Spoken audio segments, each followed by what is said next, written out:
مع الدكتور احمد مطر. الدكتور احمد مطر السي في بتاعه كان صفحتين بصراحه، ولكن الاخ اللي معاه السي في يعني اتاخر، فاحنا اللي قدرنا نسجله يعني يا دوبك يعني نص صفحه. انا مساعد نقابه اطباء العرب 86، امين مساعد الاتحاد الدولي للمنظمات الطبيه في الدول الاسلاميه 92، رئيس الاتحاد العربي للمعارض والمؤتمرات الدوليه بجامعه الدول العربيه 95، نائب رئيس المنتدى الدولي في اسطنبول 96، نائب رئيس الجمعيه العربيه للفنون والثقافه والاعلام، امين عام الجمعيه العربيه لرجال الاعمال، رئيس الاتحاد العربي للتنميه العربيه للتنميه العقاريه، مقرر لجنه التجاره في مجلس الوحده الاقتصاديه بجامعه الدول العربيه، ممثل الوطن العربي في المجلس العالمي للعقار بسويسرا، زار أكثر من 64 مدينة في 26 دولة، قابل فيها عدد كبير من رؤساء الجمهوريات،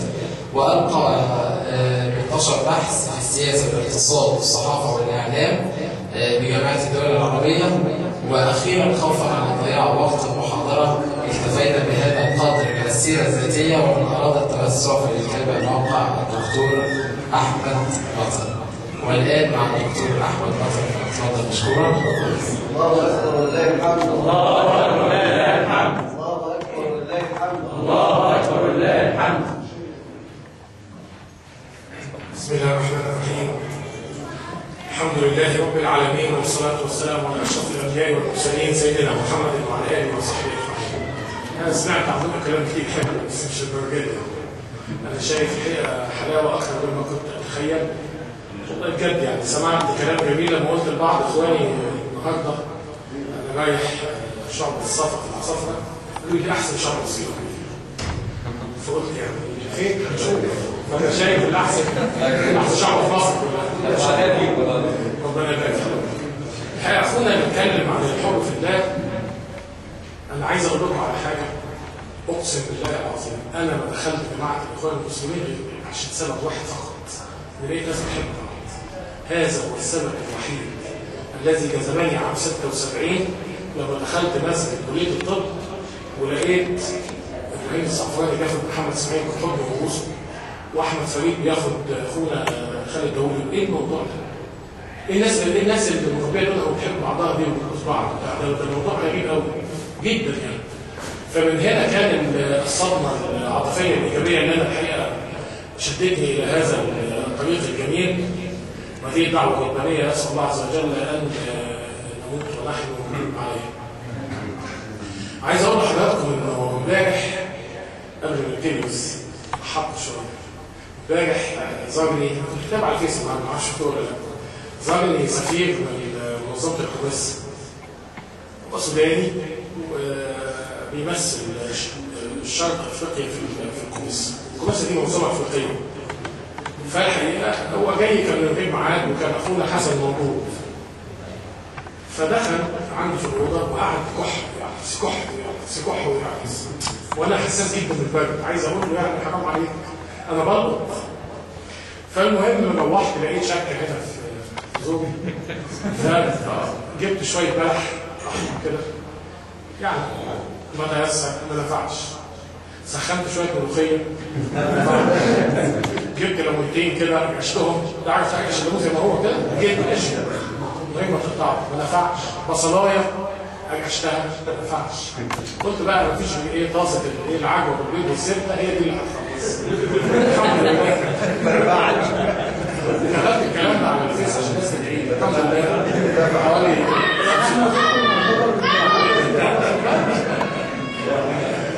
ولكن الحقيقه برضه كنت تعبان شويه، وكنت مرة الحقيقه لقاء محاضره في مكتبه اسكندريه عن تطوير التعليم في مصر مع الدكتور احمد رئيس الجامعه الاوليه. فقلت لازم اختار، يا اما مش هروح النجودين يا اما هروح الاولانيه وقع مش هروح الثانيه. قلت لا، انا اخواني في العصافره اولى 100 مره من المكتبه.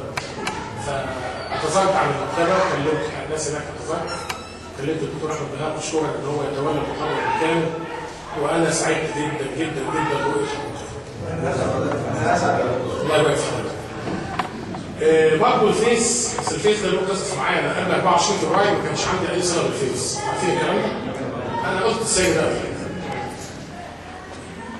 من كام يوم كده، يوم 13 اكتوبر بالليل، كتبت لو كان الامام الشهيد حسن البنا بيننا كيف كانت ستكون رؤيته للواقع الذي نحيا فيه، وما هو المختلف من حلول المشاكل التي نعاني منها.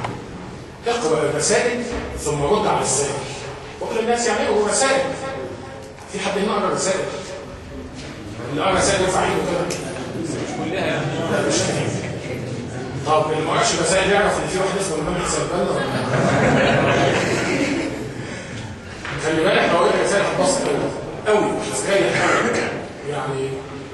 الرسائل هي ترجمه القرن العشرين والواحد للاسلام، او هي لغه الخطاب. مش الرسول عليه السلام بيقول خطيب الناس على قدر عقولهم؟ الرسائل هي مخاطبه الناس في القرن العشرين والواحد على قدر عقولهم. فلقيت واحد كاتب بيقول لي وماذا كان سيفعل الامام البنا؟ انه مجرد فرد ساقط في الصف. فما رضيتش بقى ايه شد عليه، قلت له كيف؟ طبعا هذا غير صحيح. الامام البنا ليس مجرد فرد ولا يقف في الصف، بل الامام البنا هو منشئ الجماعه، وهو صاحب الفكره، وهو الذي صاغ الدعوه، وهو الذي وضع المسائل، وهو الذي ربى الرجال، وهو الذي تحمل المحن، وهو الذي محدش يقدر ينكر ده ولا هننكر؟ انت عايز تنكر؟ هو اذا الامام البنا هو عامل الكلام ده كله. الحاجه استفزني، دي فايده الفيسبوك وساعات يستفزني كده. فقمت جايب الرسائل وقلت انا بقى اللي هعمل الموضوع ده. انا طرحت السؤال انا اللي هعمله. ايه اللي في الرسائل اللي بيبص على الوضع اللي احنا فيه وبيرد عليه؟ فلقيت 5 حاجات. ماشي؟ احفظوا معايا 5 عشان ابص الحاجه كلها. الحاجه الاولانيه لقيت انه سنه 47 بيقول انما تنتقل الان امتنا من حال الى حال. نحن في عصر الانتقال وفي عهد تغير وفي حالة انتقال من حال إلى حال، ونقف الآن بين مفترق طرق ونجد أمامنا طريقين. الطريق الأول طريق الإسلام، أصوله وقواعده وحضارته وثقافته ومناهجه، تمام؟ والطريق الثاني إيه؟ طريق حضارة الغرب وأصولها وقواعدها ومناهجها وطريق الخير. وإننا لن نختار إلا طريقا واحد فقط، هو طريق الإسلام. فقلت طب ما احنا عايشين في نفس الموقف دلوقتي، مظبوط ولا لا؟ كده حلو قوي. ربنا يكرمك. لقيت ان احنا كده فعلا في نفس الموضوع ده، احنا فعلا في مفترق طرق. احنا في مفترق طرق ولا لا؟ احنا بقالنا على هذا الوضع الذي نحن فيه بعيدا عن الاسلام اكثر من 100 عام، منهم 60 سنه ضنك، ولا انتوا مش معايا؟ فاحنا النهارده في حاله انتقال وفي حاله اختيار بين طريقين، اما طريق الاسلام او طريق ايه؟ الغرب. مظبوط كده؟ ده الكلام ده قاله الامام البنا سنه كام؟ 47. لقيت حته ثانيه بيقول فيها ايه؟ اننا نطالب بتعديل قانون الانتخاب. بيتكلم في قانون الانتخاب اللي احنا بنعاني منه النهارده. اول حاجه نطالب ان يكون التصويت اجباري وبالبطاقه الشخصيه اللي هو وصلنا له دلوقتي. نطالب ان يكون التصويت اجباري وبالبطاقه الشخصيه. النقطه الثانيه نطالب ان يكون الانتخاب بالقوائم والغاء النظام الفردي حتى يتحرر النواب من سيطره الناخبين. مظبوط كده؟ الامام البنا بيفكر في القوائم من 50 سنه او من 60 سنه او من 70 سنه. الكلام ده كان سنه 44، يعني من 57 سنه. 67 سنه، اسف، 67 سنه 44. وده اللي احنا بنعمله دلوقتي او بنحاول نعمله. وبنلاقي فعلا ان القائمه افضل من الفرد. هشرح لكم القائمه عشان بعض الاخوه سالوا فيها القائمه دي بتمشي ازاي. النقطه الثالثه اللي قالها الامام البنا برضه في تعديل قانون الانتخاب، اننا نريد ان يكون هناك حدود للدعايه. معلش كل شويه هتلاقوا كوبايه داخل ان انا طلبت، انا شغلي تعبان، قلت لهم ايه؟ بعتوا لي على الفيس قالوا لي تشرب ايه؟ الفيس. حضرتك قدمت السبت قلت لهم شاي او ينسون. فالحقيقه الفيس جميل جدا. فالامام البنا بيقول لكم ايه؟ بيقول نريد ان يكون هناك حدود للدعايه بحيث انها تقتصر على دعايه البرامج والافكار ونبتعد تماما عن دعايه الاشخاص. تمام؟ ده الكلام اللي البنا اللي كان بيقوله من 70 سنه عن نظام الانتخاب وقانون الانتخاب. طب ما ده فعلا اللي احنا عايزينه دلوقتي. وبعدين لقيت الامام البنا بيتكلم عن الحكومه الاسلاميه، فبيقول الحكومه الاسلاميه هي الحكومه اللي اعضائها مسلمين ويقيموا الشعائر، مش اكتر من كده. لكن لها صفات، اهم صفاتها الشعوب ايه؟ التابعه. ايه هي التابعه؟ المسؤوليه. الشعب ايه؟ التابع. الراجل مهموم بالمسؤوليه، حاسس ان عليه مسؤوليه، مش داخل يتدلع، مش داخل عشان يتنعم ويتفشخر ومعالي الوزير ومعالي لا، داخل عشان يشيل مسؤوليه. اول صفه من صفات الحكومه المصريه ايه؟ الشعوب ايه؟ الشعوب ايه؟ السبحه. الشعوب الايه؟ تابعه. مظبوط؟ والصفه الثانيه الشفقه على الرعيه. انا عجبتني قوي قلت ده انا ماشي على لهجه الامام البنا من غير مره كلام. انا بتابع دايما بس يعني وانا راجع افتكرت. انا كنت كاتب من حوالي شهرين: نحن نريد حكومه ذات قلب تشفق على الناس وتعطيهم الحنان، ولسنا في حاجه الى عقل يتحكم فيه. نحن نحتاج الى قلب يخلو على الناس، ولسنا في حاجه الى عقل يتحكم فيه. احنا اتبهدلنا كتير وتعبنا كتير وعانينا كتير، والناس فقرت وجاعت ومرضت وتعبت، لان كان في ناس حراميه ما عندهاش قلب على الناس. احنا محتاجين النهارده ان يجي ناس حنينه معايا حضراتكم، يعني عايزين رئيس وزراء حنين، عايزين حكومه حنينه. يعني ايه حنينه؟ يعني ياخد من ثروات الشعب ويجري للشعب، ياخد من الموارد ويجري للشعب. ده يستطيع ان يعيش افضل من كده 10 مرات. احنا عندنا موارد واصول وثروات تستطيع ان تجعل الانسان المصري يحيا حياه ايه؟ طيبه وكريمه. الامام البنا كان بيقول ايه بقى صفه الحكومه؟ الشفقه على الرعيه. انا نفسي الكلمه دي تفتكروها كويس قوي. خد حضرتك في شفقه كده، شوف الكلمه شفقه على الرعيه. طيب وفي صفات اخرى. طيب ايه بقى اهدافها؟ بتعمل ايه؟ بتنشر التعليم وتعد القوه وتهتم بالصحه وتحمي البلاد وتنشر الامن. ده دورها، دي واجباتها، مش كده؟ طيب حقها على الشعب ايه؟ حقها على الشعب السمع والطاعه والولاء، فان قصرت فالايه؟ فالنصح والايه؟ والارشاد، وان تمادت فالخلع والابعاد. ودي النقطه اللي عايز حضرتك تحفظوها كويس قوي. ان احنا يا استاذي ما عندناش حاجه اسمها حكومه ابديه، ما عندناش ديمقراطيه. عندنا الحكومه بتاعتنا مشيت كويس كمل، ما مشيتش كويس نتوكل على الله نشوف حل. ده كلام الامام من 70 سنه. ماشي حقها على الشعب، حق الحكومه على الشعب الايه؟ السمع والولاء، فان قصرت في النصح والارشاد، وان تمادت فالخلع والايه؟ والابعاد. ما عندناش عزيز. ماشي ما اسموش عزيز رئيس الوزراء، اسمه ايه؟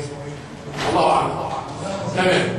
اذا دي صفات الحكومه الاسلاميه عند الامام البنا. طيب لقيت حته عبقريه قوي برضه في رساله اتمنى ان حضراتكم تقروها النهارده قبل بكره.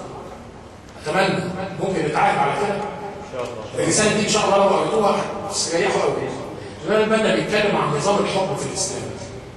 نظام الحكم في الاسلام، لان احنا داخلين دلوقتي في انتخابات، في انشاء نظام حكم. ممكن واحد يسالك، واحد صاحبك انت بالذات هيسالك يقول لك ايه هو نظام الحكم في الاسلام؟ انتوا بتحكموا ازاي؟ كويس؟ هتقعد تقول من اليمين ومن الشمال. هم 6 كلمات. 6 كلمات كتبهم الامام البنا شرحها. ممكن نحفظ ال6 كلمات دلوقتي. الكلمتين الاولانيين مسؤوليه الحاكم. مسؤوليه ايه؟ يعني ايه مسؤوليه الحاكم؟ يعني الحاكم مسؤول يساءل ويخلع، وليس فوق المساءله. معايا حضراتكم؟ مسؤول يساءل ويخلع وليس فوق المساءله. الحاكم عندنا يساءل، يعني ما كانش رئيس الجمهوريه قاعد فوق ورئيس الوزراء هو اللي يقدم له استجواب والاستجواب يسقط. لا، بعد كده الموضوع انتهى. لابد ان يكون رئيس السلطه التنفيذيه تحت المساءله. فان كان النظام برلماني فيساءل من البرلمان. يبقى رئيس الوزراء هو رئيس السلطه التنفيذيه، ورئيس الجمهوريه يبقى شرفي. يبقى ايه؟ شرف زي اسرائيل وتركيا معايا حضراتكم؟ نظام الحكم في الاسلام كلمتين. مسؤوليه الايه؟ ان الحاكم يساءل، لانه الناس بتتصور ان نظام الحكم في الاسلام ثيوقراطي. يعني ايه ثيوقراطي؟ يعني احنا بنحكم بالتفويض الالهي. يعني ايه نحكم بالتفويض الالهي؟ يعني بيقول عليه الدكتور بديع او الدكتور محمد مرسي ما حدش يرجع فيه. لا مش صح. ما عندناش كده. ما عندناش كده ولا عندنا؟ ما يمكن عندنا وما نعرفش. مش عندنا. طيب متأكدين؟ خلاص. يبقى مسؤولية ايه؟ مسؤولية الحاكم. الكلمتين التانيين وحدة الأمة. يعني ايه وحدة الأمة؟ يعني لابد أن تحافظ على الأمة اللي أنت قاعد فيها دي، ما تشتتهاش وما تفرقهاش. لا تميز بين فلاح بحراوي وصعيدي، ولا بين نوبي ومدني، ولا بين عرايشي وإسلامي وبتوع مطروح، ما ينفعش، ولا مسلم ومسيحي ولا مسلم. مفيش تمييز. معايا حضرتك؟ لابد ان انت تعمل على وحده الامه بكل الوسائل، ان الامه دي تبقى متماسكه كده، ايد واحده. معايا حضرتك؟ ايد واحده. فدي نظام الحكم في الاسلام وحده الايه؟ يبقى مسؤوليه الحاكم وايه؟ وحده الامه. نحفظ. انت معايا؟ انت في ثانويه عامه ولا في كليه؟ انت كليه ايه؟ ما شاء الله. احسن كليه في ميكانيكا؟ ميكانيكا مدني. طيب يبقى مسؤوليه الحاكم وايه؟ وحده الامه. فاضل كلمتين. احترام ارادتها. يعني ايه احترام ارادتها؟ يعني اللي عايز الشعب يكون، الشعب عايزنا في السلطه نقعد، عايزنا نمشي زي ما حصل في القطر. الشعب عايز نراجع قضيه نعملها، مش عايزها نلغيها. الشعب هو صاحب السلطه يا جماعه، ولا مش احنا الشعب. يعني احنا نجيب حد يعند معانا، شلنا زكي بقى لا مش هشيل، شلنا احنا احمد مطر دخل الوزاره، شيل احمد مطر مش فاتح. ما ينفعش يعني يقول لا احمد قاعد، لا ما ينفعش. لابد ان تحترم رغبه الناس. معايا حضرتك؟ والدكتور سنه 2009 لما التصويت بتاعه نزل من 47 ل 40 غير الوزاره كلها. طلع احمد داوود اخرج من المطبخ، حط وزير خارجيه، وطلع علي توجل من الخارجيه بتاع الاقتصاد، وطلع كل التعيين من الحزب واداها رئيس وزراء، وعمل لانه حس انه لابد يعني يحتاج اراده الايه؟ الشعب. مفيش علم، مش بالعافيه. انت معايا حضرتك؟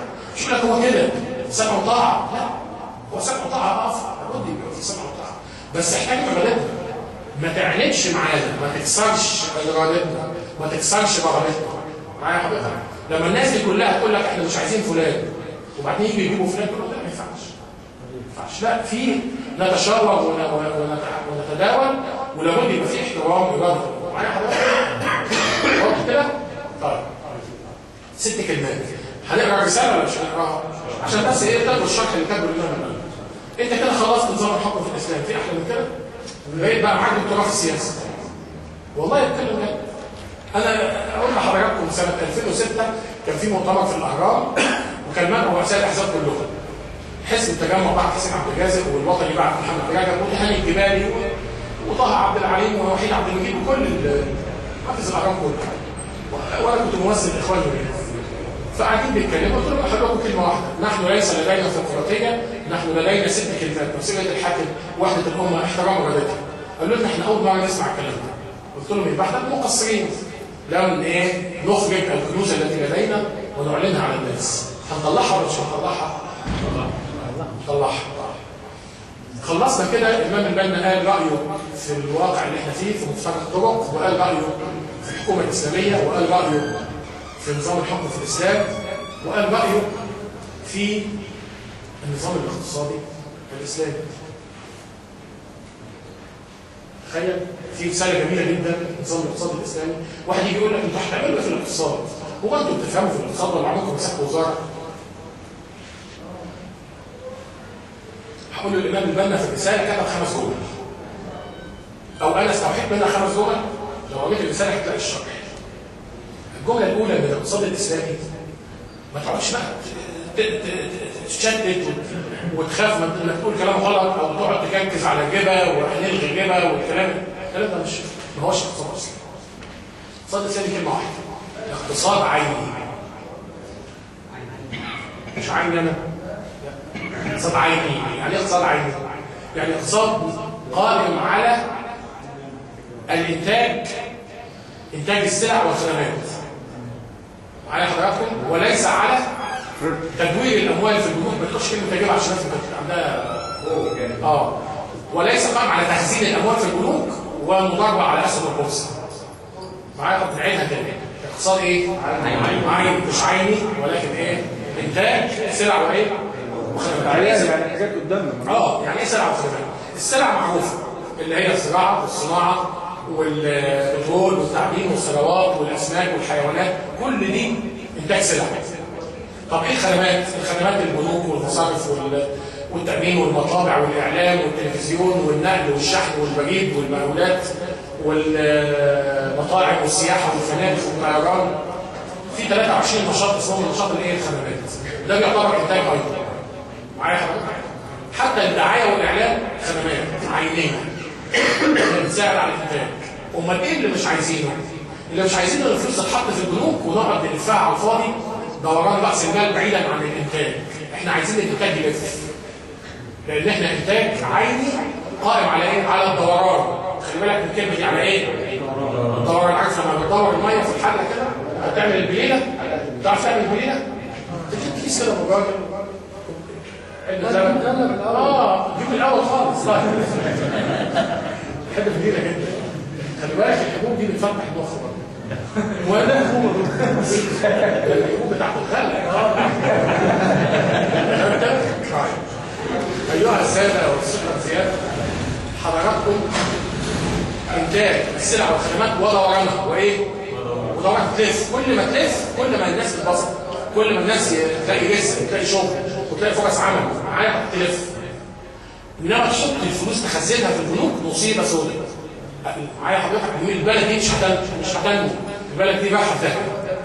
اقتصاد بيتفاقم، اقتصاد فقاعي ورقي يقع، يحصل افلاس ويحصل ويحصل ويحصل ويحصل ويحصل بلاوي زي ازمه 97 و2007 وازمات كتير بتحصل ممكن تحصل في اي وقت. زائد المضاربه على اسهم البورصه. واحد يقول لك يعني انتوا بتحرموا البورصه؟ اقول له لا، مش بنحرم البورصه. لو البورصه هتفتح شركه جديده اهلا وسهلا. شركه سمات جديده هتاخد 4000 واحد زي دول الاسمده. حد هنا في دول الاسمده؟ انا اشتغلت طبيب ورجل الاسمده سنتين من 85 87 وبعدين فصلوني زي كده. والوالد الله يديله الصحه هو احد مؤسسي الشركه سنه 75. شركه رجل الاسمده اسست ب 28 مليون مارك. ب 28 مليون جنيه. كان 40 مليون مارك، المارك كان ب 70 جنيه، ب 70 قرش، ب 28 مليون جنيه. النهارده بتكسب سنوي صافي مليار جنيه. مليار. وقصادها النهارده تتعدى 7 8 مليون. هي نفس الشيء. ليه؟ لان الانتاج بيزيد. كويس. طيب انت رايح تشتري سهم من شركه رجل الاسمده. هل رجل الاسمده دخلها فلوس السهم؟ لا. امال دخلت منين؟ انا اشتريت منك. انت اسمه حضرتك ايه؟ خالد. اشتريت من خالد. الفلوس راحت من خالد. وعماله بيني وبينه. الله. طب وبعدين؟ طب ما كده الشركه ما استفادتش. طب ما انا لو اشتريت سهم في شركه جديده هتشغل ولاد خالد.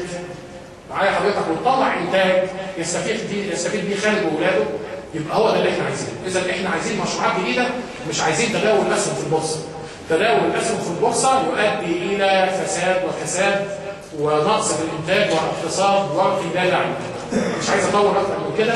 احنا عايزين اقتصاد عيني قائم على انتاج السلع والخدمات. مش عايزين اقتصاد ورقي قائم على تخزين الفلوس في البنوك او المضاربه في ايه؟ في اسهم الايه؟ البورصه. انت ضد البورصه؟ لا انا ضدها. بس انا واحده فيهم بتاعت الايه؟ بتاعت التداول. بتاعت الاصدار اهلا وسهلا. لو البورصه هتصدر اسهم جديده هننشئ مشروع جديد اهلا وسهلا. والله بفتكر من حوالي 5 6 سنين نعيد لقاء كلمه او نعيد لحضور حفل افتتاح مؤتمر على البورصه. وكان قاعد رئيس البورصه هاني سيف، رئيس شركه المركز احمد سعد، ورئيس هيئه سوق المال. المهم كانوا قاعدين الثلاثه المنظمين. انا قاعد تحت لازم تطلع تقول كلمه. يا جماعه ما يصحش، انا مش صاحب اختصاص في الموضوع، لازم تطلع. كويس. طلعت قلت امركم لله بقى انتوا لاجئين على السلع. وكان قاعد الثلاثه الثلاثي المجحي. كويس. فقلت لهم انا مش خبير في البورصه، انا خبير في امور اخرى. لكن حسبت سؤال، كان قاعد 2500 واحد في قاعه خوفه. عارفين قاعه خوفه؟